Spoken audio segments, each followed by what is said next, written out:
Olá, leitor. Seja bem-vindo a mais um episódio do nosso podcast. Você está ouvindo o terceiro episódio, em que vamos abordar clima natalino na literatura. E já antecipo para você um Feliz Natal para você e sua família. Olá pessoal, tudo bom? Em primeiro lugar, quero agradecer por mais uma oportunidade de estar aqui falando sobre literatura, um tema que enche tanto a nossa boca para falar sobre, e também explicar um pouquinho porque a gente decidiu falar sobre isso. Além de ser a data, a própria data, a gente leu durante esse ano alguns textos que trazem essa perspectiva de Natal, ou seja, como um pano de fundo, quer seja como usando os temas morais que estão presentes no Natal, principalmente cristão, saindo um pouco dessa polêmica se cristãos devam ou não comemorar o Natal. Esse não é o foco do podcast, mas trazer o que a literatura traz. Nós escolhemos duas literaturas, uma brasileira e uma internacional, para tratar um pouco sobre o Natal dentro de dois contextos diferentes, mas que trazem uma perspectiva grande, crítica e reflexiva dentro da perspectiva de festas natalinas.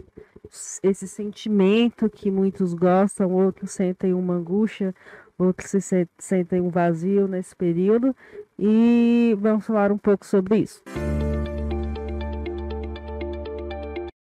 Então, como a Samara estava comentando, eu vou iniciar falando que acho que é um dos maiores clássicos quando lembramos sobre o dia de Natal.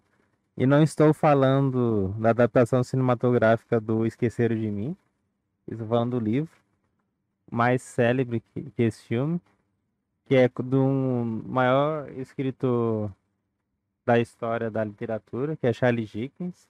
Mas o livro especificamente é um conto de Natal. Mas o que que ele trata para quem ainda não leu? Recomendo uma leitura obrigatória para quem gosta, um livro curto. Ele aborda um personagem muito mesquinho, que ele não gosta de gastar dinheiro, gastar nada de dinheiro. Por exemplo, ele vive em uma mansão e ele, como é ambientado no século XIX, na época que Dixon viveu, ele não gasta dinheiro com iluminação. Ele anda com uma vela percorrendo e também, por exemplo, já no início do livro é apresentado que é um senhor, ele é estilo o senhor Burns, só que do século XIX, mesquino, ele tenta economizar o máximo e odeia dar dinheiro para outras pessoas, principalmente entidades já que existiam na época. Tento pedir dinheiro para ele para ajudar os pobres, porque as pessoas estão passando fome.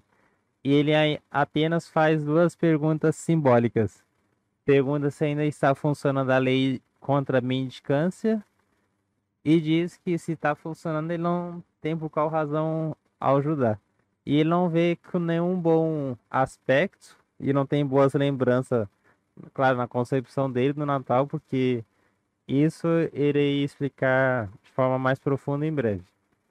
Mas de forma simples, é apresentado o personagem Scrooge, que trabalha em um escritório em Londres, né?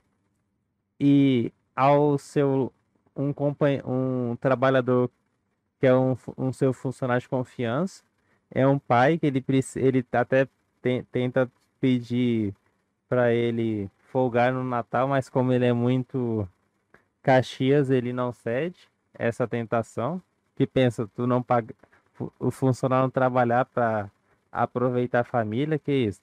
Natal não pode ser coisa feliz. Isso também acho interessante como que Dickens, ele traz a visão, que geralmente já quando lembramos o Natal, mesmo a pessoa não sendo muito apegada à família, é um dia para ser comemorado com alegria e festividade.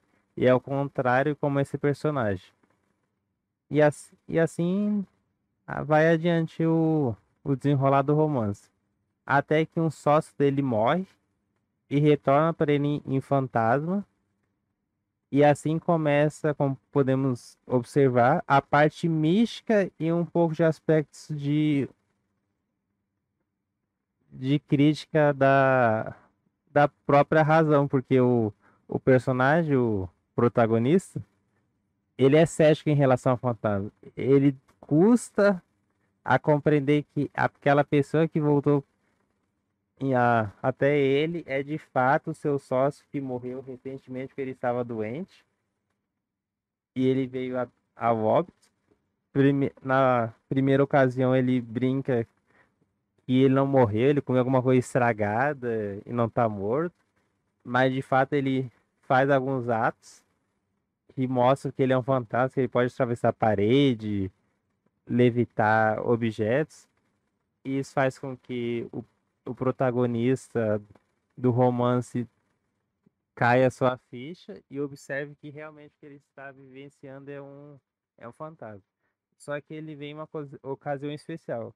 Vem para alertá-lo que no próximo tocar do relógio, que é aproximadamente 1 hora da manhã, ou seja, madrugada, meia-noite para madrugada, que irão vir três fantasmas, o do passado, o do presente e do futuro. E com nesse contexto, você pode examinar quais os aspectos que triunfaram para aquela pessoa ser como é, que muitos ainda, porque a pessoa é mesquinha, o outro não é. Is- A principal razão para investigar por qual uma pessoa age de certa forma em declínio a outra é necessário investigar o passado. Aí quando o primeiro fantasma aparece, que é de uma criança, e leva ele para investigar o seu passado, é apresentado para o leitor que ele era uma criança que não cresceu em um lar, como é o previsto para uma criança crescer e viver. Ele cresceu estilo um orfanato, mais ou menos, e ele não era muito social com outras crianças. Ele ficava mais sozinho, tanto que ele não era convidado para as festividades de família, ou seja, desde quando ele era criança, foi mostrado a ele que era ele já foi criando esse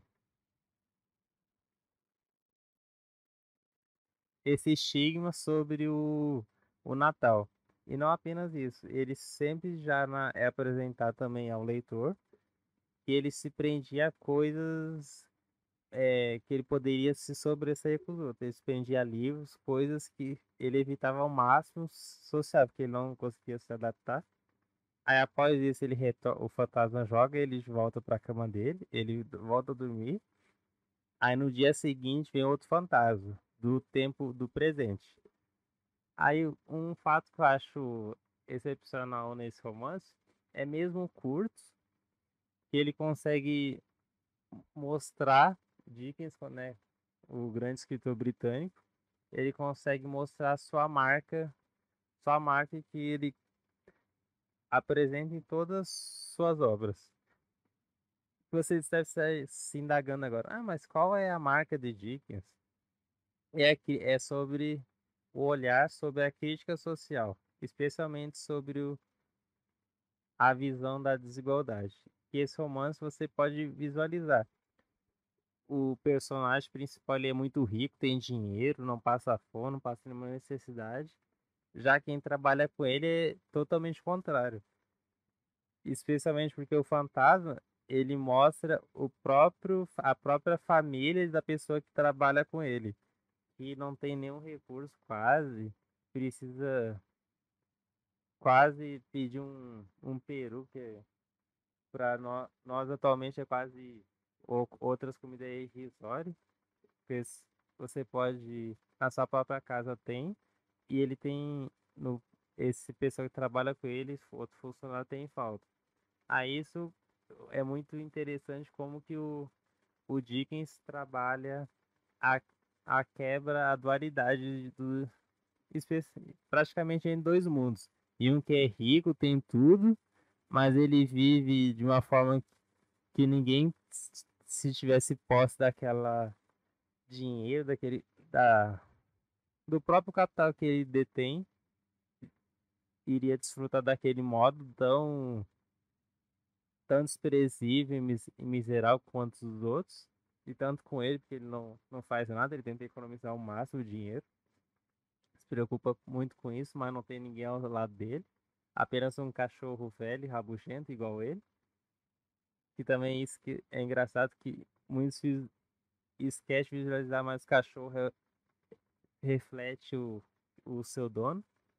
Além disso, aí claro, aí ele mostra como que não apenas o como que é ao redor dele a desigualdade entre esses outros traços, mas exclusivamente de forma profunda de como que a visão que cada um tem dele, de como age, certo?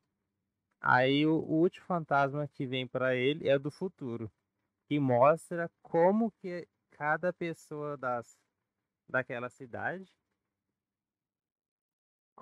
qual seria a opinião de cada um deles após a sua morte. E porque ele pensa que ele vai ser louvado, adorado, mas não, é justamente o contrário. As pessoas vão amar que ele morreu. Aí com todos, de forma sucinta, né? Porque não posso me debruçar de forma literal em cada página do romance, mesmo sendo curto, mas extremamente impactante. Ele, podemos dizer que o romance, no livro, né? Até o desfecho, ele começa a quebrar esse estigma que tem os fantasmas, o fantasma, né? Os três fantasmas têm seu objetivo concluído. E no desfecho principal, o próprio Scrooge, ele começa a mudar, dar dinheiro, ajuda os pobres, começa a se tornar uma pessoa melhor. E com isso, Dickens mostra que mesmo as pessoas mais desprezíveis são capazes de serem mudadas. E é outra característica que eu já tinha comentado anteriormente, mas eu lembro quando minha namorada me deu esse livro de presente, ela deixou um bilhete que diz o seguinte: para aprender mais acerca da frieza.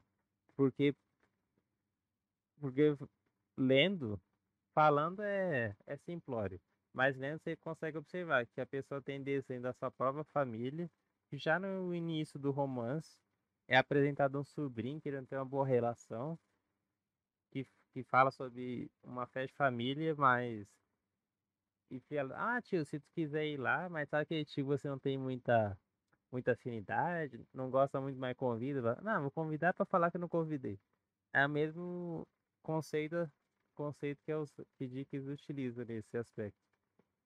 Que até no fim, no desfecho do romance, o próprio protagonista, ele tem contato com sua família e assim termina o romance de forma mostrando que ele, enfim, de fato, conseguiu quebrar o estigma que existia dentro do seu coração acerca da visão errônea que ele tinha sobre Natal, que muitos só pensam em família, mas não é família. Natal não apenas visão religiosa, mas você ajudar, não apenas ajudar, mas você pregar o humanismo que Jesus tinha em seu coração com os demais, não com você. Sua família é fácil, mas com outras pessoas. Não, mas claro, não naquele intuito de dar para receber.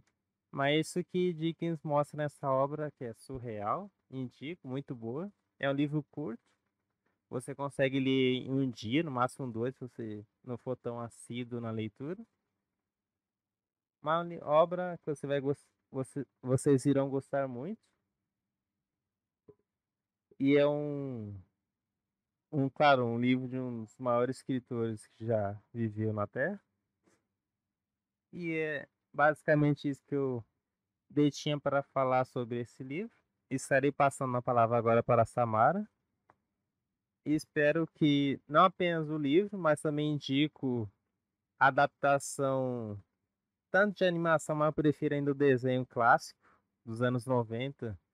Dá uma visão mais visual e também nostálgica de como que era a situação que ele vivia. Muito bom, gostei muito da síntese que o Gabriel conseguiu fazer acerca desse livro. Só para complementar, gostaria de falar também que grande parte dessa revolta que o personagem tinha com o Natal está ligada justamente com essa pausa, né, que o Natal traz para a nossa vida, né? Um período em que todo mundo está trabalhando e de repente nós temos uma pausa grande. E aí, justamente no final do ano, é reflexivo, não sei se tão quanto o ano novo, né? Aquele que a gente faz uma retrospectiva da nossa vida, das nossas ações, da vida em geral, agradecimentos ou não. Eu acho que esse personagem ficava extremamente incomodado com isso. Ele não sabia lidar com isso. E por não saber lidar com isso, se sentia absurdamente revoltado. Então, muito boa a perspectiva, porque eu considero, apesar de ter um caráter mais fabuloso, né? Fantasmagórico, ainda assim é uma obra temporal, porque pode aplicar, né? Ainda para esse tempo, que ainda existem atitudes dessa forma. E agora eu queria falar um pouquinho sobre a Missa do Galo, Machado de Assis.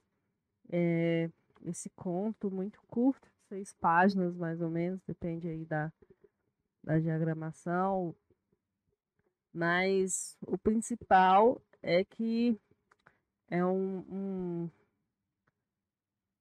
conto que traz uma história interessante, né? Ele usa a noite da Missa do Galo, em que ocorre a Missa do Galo. O conhecimento dessa missa é mais comum para os católicos, né? Eu e Gabriel não somos católicos, mas nós conhecemos muito o que passa na televisão da madrugada do dia 24 para o dia 25. E a Missa do Galo se dá nesse tempo. Então, sempre ocorreu, né? Não, acho que na maioria do tempo da história da Igreja Católica Apostólica Romana. E Machado de Assis usa esse meio tempo aí para trazer a história dos personagens. Então, o personagem principal era o Nogueira. Ele se hospedou na casa de Menezes. Menezes era ex-marido, né, viúvo de alguém próximo da família dele, a prima ou a irmã, não me lembro bem agora. Ele vai se hospedar na casa dessa pessoa, só que esse homem já tinha seguido a vida, já estava casado novamente com a personagem chamada Conceição, e ela morava também com a mãe, a Conceição mais a mãe, e o Menezes. E o Nogueira vai se hospedar, ele estava de passagem por um tempo, ele ia fazer uma preparação, algumas provas, e, e ele acabou sendo recebido pelo Menezes. Menezes era casado com Conceição há um tempo, e Menezes toda quinta-feira tinha um compromisso, ele ia ao teatro. Só que esse ir ao teatro não era bem literal. Não ia necessariamente ao teatro, era uma desculpa que ele usava para que ele fosse se encontrar com a amante. Então ele tinha uma amante, isso era um fato conhecido pela Conceição. Ela suportava isso, né, dentro ali da família tradicional brasileira, em que a mulher se submetia a esse tipo de absurdo dentro da sua casa. E a mãe de Conceição não concordava, mas mesmo assim Conceição tolerava esse comportamento, continuava a ser uma boa esposa devotada, e às quintas-feiras Menezes tinha esse compromisso no teatro. E ali na mesa de jantar com com Nogueira, Conceição, a mãe de Conceição Menezes, comenta, né, que iria ao teatro. E Nogueira é super despretensioso, assim. Ele até pergunta se ele poderia ir ao teatro, porque ele nunca tinha ido ao teatro. Mas acabou que ele não pôde ir a esse teatro, né? E nessa noite, era a noite do dia 24 para o dia 25, e Nogueira iria para a Missa do Galo. Então, ali no momento em que ele esperava para ir para a Missa do Galo, ele ficou alguns momentos com Conceição ali na sala e eles conversavam sobre vários assuntos.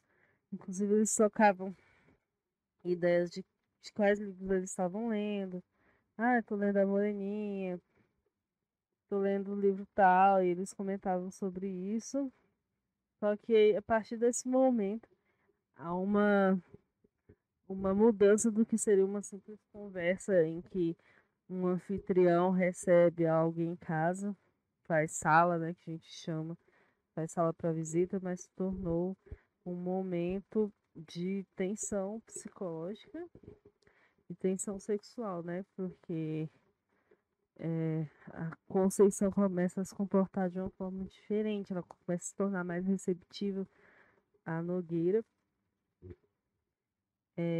Não chega a acontecer nada e mesmo assim é, eles continuam conversando com aquela tensão como se algo fosse acontecer ou não. E no fim, né, ele é interrompido pelo vizinho que bate no vidro da janela e diz, não, a gente tem que ir para a missa. Ele tinha se esquecido da missa, do compromisso tão importante. E aí tá a grande jogada de Machado de Assis, né, com a sua introspecção psicológica e sua crítica ácida à moralidade podre, né, da sociedade naquela época, que dizia estar apegada a valores, bons costumes, mas na verdade não. Ali no momento em que Nogueira se esquece da missa do galo, ele se esquece também dos seus preceitos, né? Ele estava ali na casa do anfitrião e ele estava cogitando essa possibilidade, né? De mesmo que todos os apesares do anfitrião fosse adúltero, né? Não fosse um homem com caráter ali respeitável, é, mesmo assim, não se teve aquele decoro, né? Não se manteve o decoro. E a partir disso, Machado de Assis não só critica é, o anfitrião, né? Menezes, mas critica também o próprio personagem que estava ali de visita, Nogueira. E ao momento que ele esquece da missa do galo, ele esquece também dos seus valores cristãos, de respeito. E, e faz com que a Conceição seja levada num sentimento de talvez pensar em vingar-se, né, dessa traição que ela sofria há anos, mas mesmo assim, apesar de tudo, ela não cede, né? E mas nesse texto também Machado traz um pouco da perspectiva da mulher.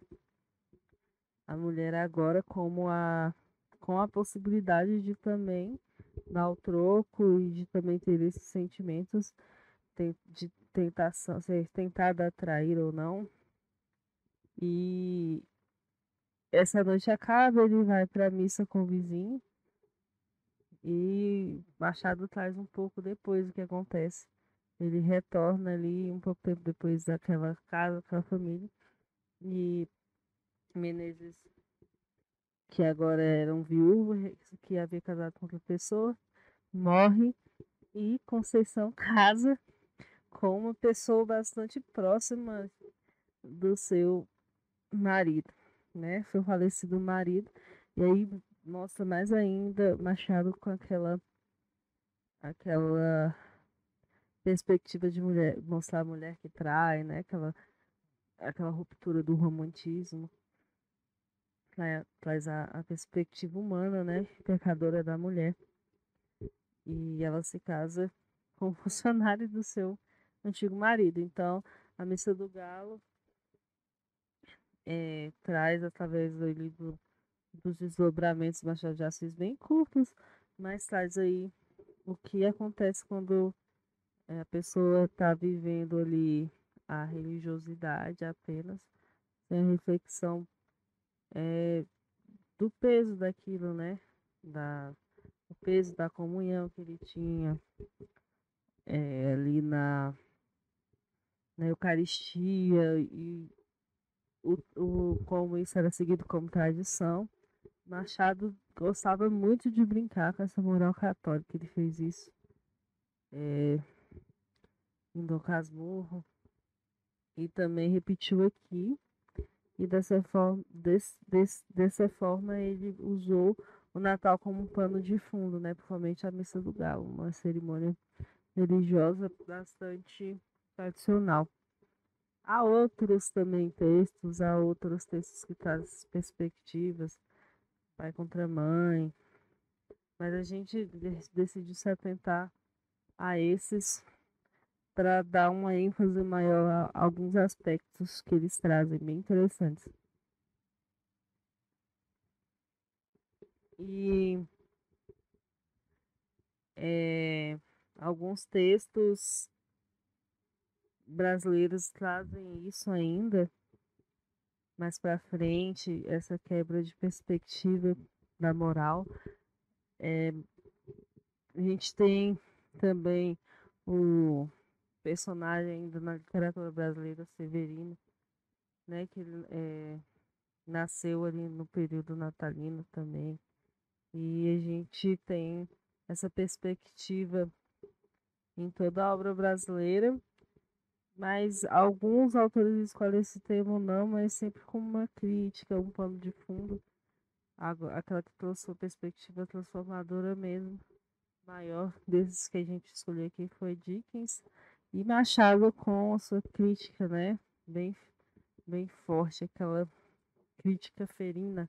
Interessante como a Samara abordou o aspecto da literatura clássica brasileira, né? E suas implicações na literatura intrínseca da mente humana. Mas, claro, além desse, é óbvio que é impossível não citar outras obras clássicas, tanto estrangeiras quanto nacionais, como, por exemplo, o Natal de Poirot, que é um dos grandes romances clássicos da Agatha Christie.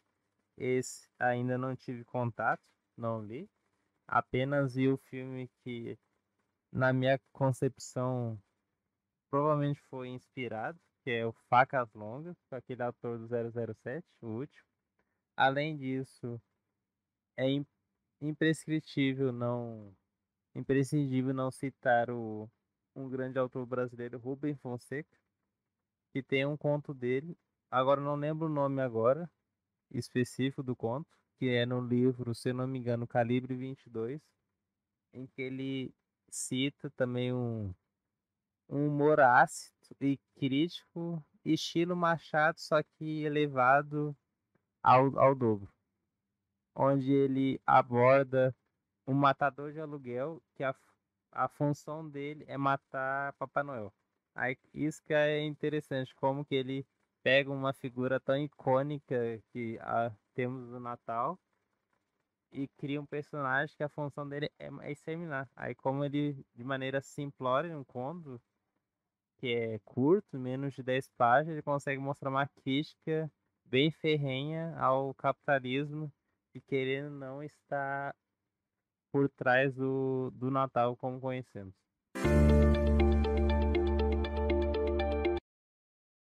Bem-vindo. Interessante, Natal de Poirot, de Herculano Poirot é um texto bem emblemático, né, da Agatha Christie. Ela gosta de colocar as aventuras do personagem, esse personagem que ela tem tanto carinho,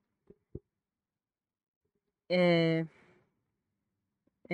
que ela tem tanto carinho, né, na construção, ali no romance policial. E aí, desse contexto, eu lembro pouco, Natal de Poirot, li há muito tempo, mas ele traz uma comemoração de Natal num local muito luxuoso, uma mansão, algo assim. E um pai muito rico, né? Ele traz os seus filhos para essa mansão. E é aquele momento, né, de Natal, de renovação, é, para aproveitar a perspectiva cristã, em que Cristo vem para trazer a salvação, né, para os pecados da humanidade. E é uma renovação. Aqueles que não acreditam no Natal cristão também veem como uma renovação de um novo ciclo. Então, traz como um momento de. O patriarca traz como um momento de deixar esses ressentimentos de lado, né? Aquela família que está brigando, né, o tempo todo. E a partir daí tem o desenrolar da história, né? Ele vai trazer, vai mudar o seu testamento nesse, nesse jantar. E o momento que era para ser harmonioso ali entre a família se transforma num caos e vai terminar tudo como sempre, Agatha Christie, num assassinato. E aí que entra o Poirot, né? Ele vai tentar solucionar esse assassinato, é, que era para parecer um suicídio, né? Que é um assassinato em que o quarto é trancado por dentro. Então aí ele usou como um plano de fundo e trouxe, e Agatha trouxe uma crítica bem pesada, né? Porque nesse momento, que era um momento de renovação, a ganância ela foi muito maior do que o sentimento de renovação, de Natal, de união da família. E isso acontece em muitas famílias, né? Nessas comemorações, só que as pessoas não chegam a tal ato. E é, a Amazon Prime fez esse Entre Facas e Segredos, né? O nome, o nome do filme e tá inspirado sim no Natal de Poirot. E é um filme muito divertido. Eles conseguiram fazer diversão assim. E é isso, o Poirot é divertido, esse detetive. E aí a gente vai tendo várias descobertas no decorrer do livro. E eu recomendo bastante a leitura desse. Eu gosto muito de Agatha Christie. Do romance policial tá entre uma das mais favoritas para mim, dentre muitos autores. Muito relevante como a Samara complementou, que ela é especialista sobre a Rainha do Crime e suas obras. E outro aspecto fundamental que quase esqueci de mencionar sobre um conto de Natal é como que Dickens mostra o efeito dominó. Que, por exemplo, o próprio protagonista é mostrado tanto no romance quanto na adaptação que ele foi deixado e não tinha pai. Ou seja, o efeito dominó. Como a criança sem pai, pode ser suscetível a chegar àquele nível. Além disso, como muitos sabem, se conhecer o básico da biografia, mas não irei entrar em detalhes muito específicos. Vamos abordar isso em um episódio futuro, quando abordarmos a vida do próprio autor e suas obras. Mas o próprio Dickens, quando ele era criança, ele passou fome com sua família. E um dos poucos passatempos que ele tinha era, além, claro, de trabalhar, porque ele já trabalhava infantil, já realizava trabalho infantil, era ler livros. Ou seja, muitas obras dele, ele readapta muitos aspectos que ele vivenciou ainda, especialmente quando era criança, em seus personagens ou em como muitos escritores utilizam o processo, ou melhor dizendo, o mecanismo do flashback para citar um acontecimento que ele mesmo vivenciou.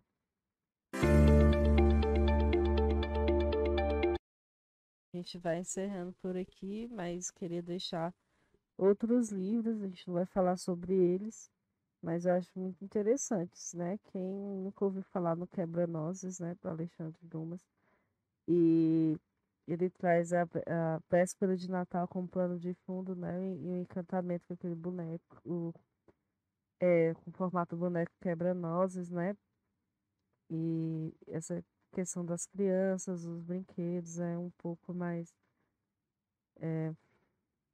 menos realístico, mas muito divertido. Um outro que não trata, não tanto do Natal, mas eu lembrei aqui, foi a menina da caixa de fósforo. É um pouco triste, né? A criança que vendia fósforos.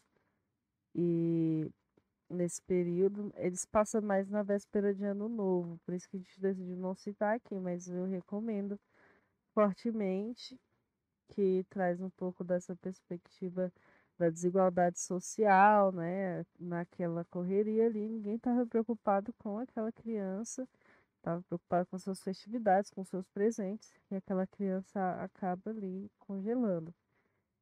É, a pequena vendedora de fósforos, né? É um ponto. Então, é, ela morre de frio, né? No meio toda aquela agitação. Tem muitas adaptações. Eu vi quando eu era criança várias adaptações dele. E achei bem forte. Mas é um contexto interessante, um pouco parecido o, com um conto de Natal do Dickens. Também tem outros nomes, né? Isso, apenas para antes de encerrar, eu gostaria de citar uma obra que não é especificamente aborda o Natal, né? Mas há um trecho que o contexto, como ela é apresentada, lembra muito que provavelmente pode ser final do ano, que é o clássico Os Miseráveis do Victor Hugo, na qual uma pessoa que depois é apresentada para nós, para o leitor, que se torna o personagem, ele tenta várias casas conseguir abrigo, mas não apenas, além de estar lotadas, ele tem um estigma social porque ele foi um ex-condenado, ou seja, muitos não querem uma pessoa que já foi presa lá porque pode ser criminoso. Esse é esse estigma que toda a população tem. E o único local que ele consegue abrigo é um padre se eu não me engano, acho que é um padre ou um bispo de uma igreja que cede para ele ficar lá por um período. E esse eu penso que é mais, querendo ou não, é um clima indiretamente assim, bem direto que Victor Hugo ele cita, né? Ele toca sobre Natal, mas bem. E é só isso que gostaríamos de falar. Agradeço por você ter escutado nosso podcast até agora e desejo novamente a você e sua família, seus filhos, caso você tenha, e outros familiares que estão longe, você tem no coração, que tenha paz nesse desfecho de ano. Já estamos partindo para 2022 e até o próximo episódio. Até o próximo episódio, pessoal. Obrigado por ouvir. Desejo também muita paz, consolo durante essas épocas tão difíceis, né, que a gente tem vivido. Muitas pessoas perderam familiares nessa pandemia, ou por outras causas, estão distantes, não podem, confraternizar como gostariam, como deveriam, porque para muitas pessoas isso é muito importante. Então, desejo muita paz, muito contentamento. Deus abençoe o final de ano. E a gente volta em breve com mais um episódio de Ler Antes de Partir. Muito obrigada.